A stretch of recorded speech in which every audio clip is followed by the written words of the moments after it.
ये पूजा होमादि की विधि। अग्निदेव कहते हैं, मुनीश्वर, निम्नांकित मंत्र का उच्चारण करते हुए साधक याग मंडप में प्रवेश करें और सजावट से यज्ञ के स्थान की शोभा बढ़ावे तथा निम्नांकित श्लोक पढ़कर भगवान को नमस्कार करें। वेदों तथा ब्राह्मणों के हितकारी देवता अव्ययात्मा भगवान श्रीधर को नमस्कार है। ऋग्वेद, यजुर्वेद और सामवेद आपके स्वरूप हैं, शब्द मात्र आपके शरीर हैं। आप भगवान विष्णु को नमस्कार है। सायंकाल सर्वत्र भद्रादि मंडल की रचना करके यजन पूजन संबंधी द्रव्यों का संग्रह करें। हाथ पैर धो लें। सब सामग्री को यथास्थान जांचाकर हाथ में अर्घ लेकर मनुष्य उसके जल से अपने मस्तक को सींचे। फिर द्वार देश आदि में भी जल छिड़कें। तदनंतर द्वार याग द्वारस्थ देवताओं का पूजन आरंभ करें। पहले तोरणेश्वरों की भली भांति पूजा करें। पूर्वादि दिशाओं के क्रम से अश्वत्थ, उदुम्बर, वट तथा पाकर ये वृक्ष पूजनीय हैं। इनके सिवा पूर्व दिशा में ऋग्वेद इंद्र तथा शोभन की, दक्षिण में यजुर्वेद यम तथा सुभद्र की, पश्चिम में सामवेद वरुण तथा सुधन्वा की और उत्तर में अथर्ववेद सोम एवं सुहोत्र की अर्चना करें। तोरण फाटक के भीतर पताकाएं फहराई जाएं। 2-2 कलश स्थापित हों और कुमुद आदि दिग्गजों का पूजन हो। प्रत्येक दरवाजे पर 2-2 द्वारपालों की, उनके नाम मंत्र से ही पूजा की जाए।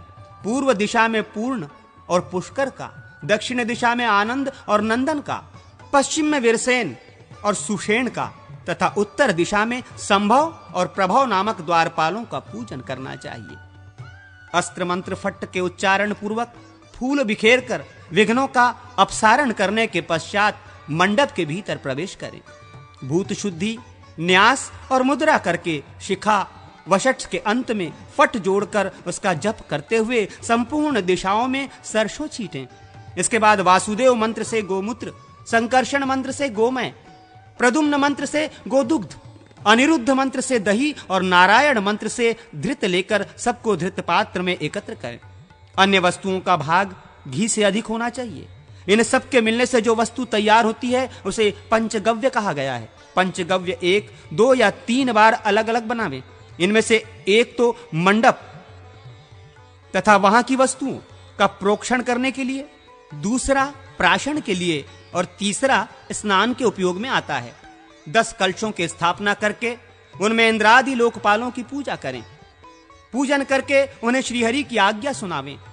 लोकपालगण आपको इस यज्ञ की रक्षा के लिए श्रीहरि की आज्ञा से यहां सदा स्थित रहना चाहिए। याग द्रव्य आदि की रक्षा की व्यवस्था करके विकिर, विघ्न निवारण के लिए सबोर छींटे जाने वाले सरसप आदि द्रव्यों को बिखेरें। 7 बार अस्त्र संबंधी मूल मंत्र अस्त्राय फट का जप करते हुए ही उक्त वस्तुओं को सबोर बिखेरना चाहिए। फिर उसी तरह अस्त्र मंत्र का जप करके कुश कूच ले आवें। उन्हें ईशान कोण में रखकर उन्हीं के ऊपर कलश और वर्धनी को स्थापित करें। कलश में श्रीहरि का श्रांग पूजन करके वर्धनी में अस्त्र की अर्चना करें।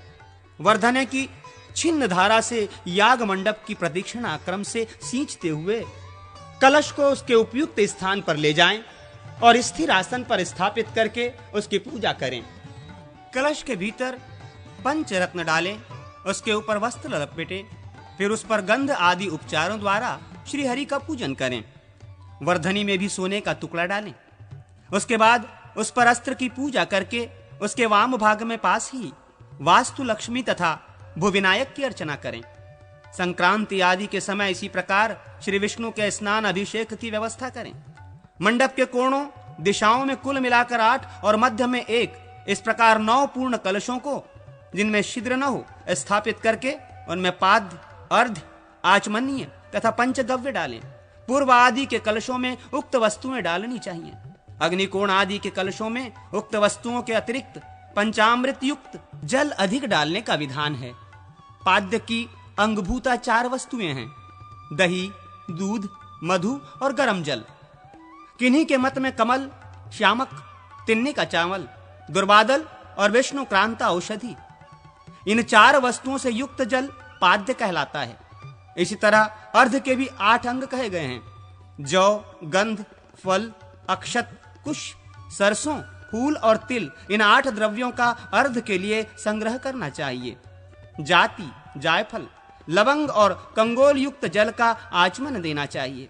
इष्ट देव को मूल मंत्र से पंचामृत द्वारा स्नान करावें। बीच वाले कलश से भगवान के मस्तक पर शुद्ध जल का छींटा दें। कलश से निकले हुए जल एवं कुचाग्र का स्पर्श करें। फिर शुद्ध जल से पाद्य, अर्घ्य और आचमनीय निवेदन करें। तत्पश्चात वस्त्र से भगवान के श्री विग्रह को पोंछकर वस्त्र धारण करावे और वस्त्र के सहित उन्हें मंडल में ले जाएं। वहां भली भांति पूजा करके प्राणायाम पूर्वक कुंड आदि में होम करें। हवन की विधि, दोनों हाथ धोकर कुंडन में या वेदी पर 3 पूर्वार्ध रेखाएं खींचें। ये रेखाएं दक्षिण की ओर से आरंभ करके क्रमशः उत्तर की ओर खींची जाएं।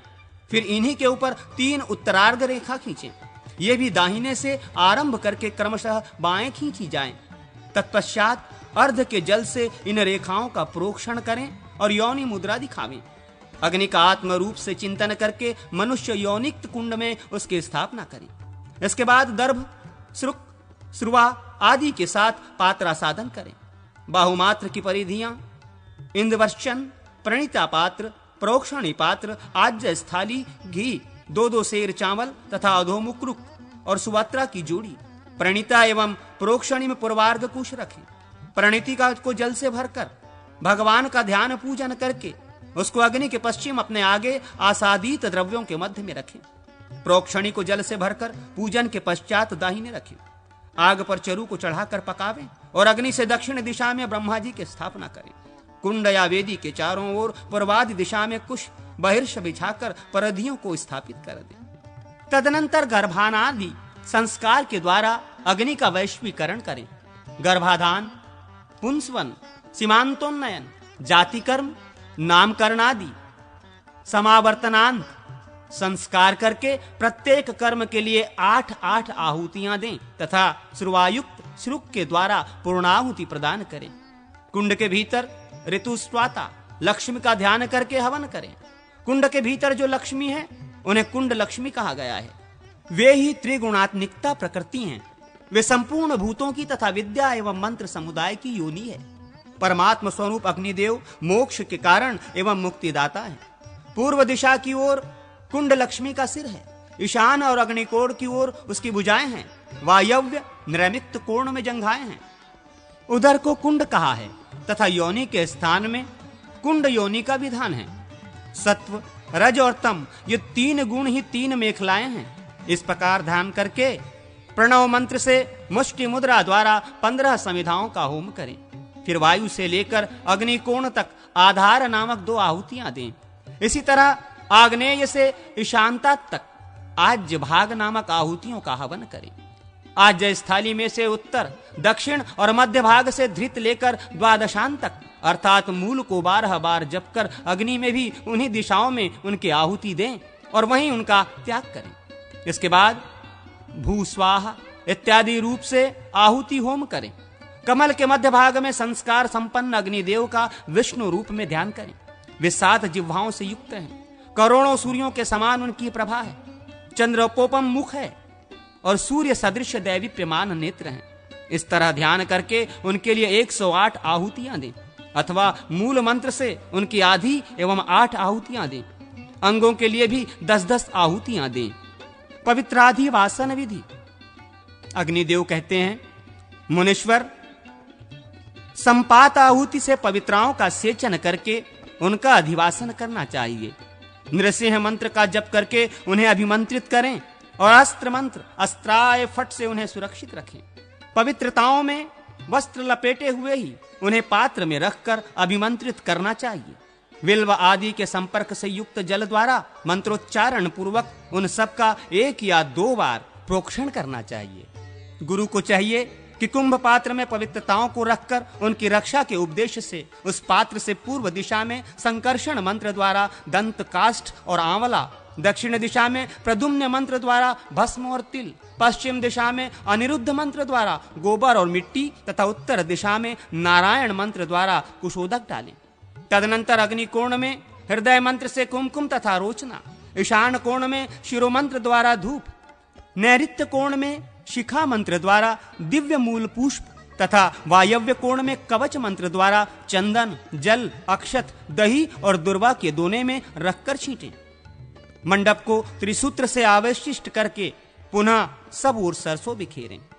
देवताओं के जिस क्रम से पूजा की गई हो उसी क्रम से उनके लिए अपने अपने नाम मंत्रों से गंध पवित्रक देना चाहिए। द्वारपाल आदि को नाम मंत्रों से ही गंधप पवित्रक अर्पित करें। इसी क्रम से कुंभ में भगवान विष्णु को संबोधित करके पवित्रक दें। हे देव, ये आप भगवान विष्णु के ही तेज से उत्पन्न रमणीय तथा सर्वपातक नाशक पवित्रक हैं। ये संपूर्ण मनोरथों को देने वाला है। इसे मैं आपके अंग में धारण कराता हूं। धूप दीप आदि के द्वारा सम्यक पूजन करके मंडप के द्वार के समीप जाएं और गंध, पुष्प और अक्षत से युक्त वो पवित्रक स्वयं को भी अर्पित करें। अपने को अर्पण करते समय इस प्रकार कहें, ये पवित्रक भगवान विष्णु का तेज है और बड़े बड़े पातकों का नाश करने वाला है। मैं धर्म, अर्थ और काम की सिद्धि के लिए इसे अपने अंग में धारण करता हूं। आसन पर भगवान श्री हरि के परिवार आदि को एवं गुरु को पवित्रक दें। गंध, पुष्प और अक्षत आदि से भगवान श्री हरि की पूजा करके गंध पुष्प आदि से पूजित पवित्रक श्री हरि को अर्पित करें। उस समय विष्णु तेजो भवम इत्यादि मूल मंत्र का उच्चारण करें। तदनंतर अग्नि में अधिष्ठाता रूप से स्थित भगवान विष्णु को पवित्रक अर्पित करके उन परमेश्वर से यूं प्रार्थना करें, केशव, आपका श्री विग्रह क्षीरसागर में महानाग अनंत की शैया पर शयन करने वाला है। मैं प्रातः काल आपकी पूजा करूंगा, आप मेरे समीप पधारिए। इसके बाद इंद्र आदि दिक्पालों को बलि अर्पित करके श्री विष्णु पार्षदों को भी बलि भेंट करें। इसके बाद भगवान के सम्मुख युगल वस्त्र भूषित तथा रोचना, कपूर, केसर और गंध आदि के जल से पूरित कलश को गंध पुष्प आदि से विभूषित करके मूल मंत्र से उसकी पूजा करें। फिर मंडप से बाहर आकर पूर्व दिशा लिए हुए मंडल त्रय में पंचगव्य, चरु और दंत काष्ठ का क्रमशः सेवन करें। रात में पुराण श्रवण तथा स्रोत पाठ करते हुए जागरण करें।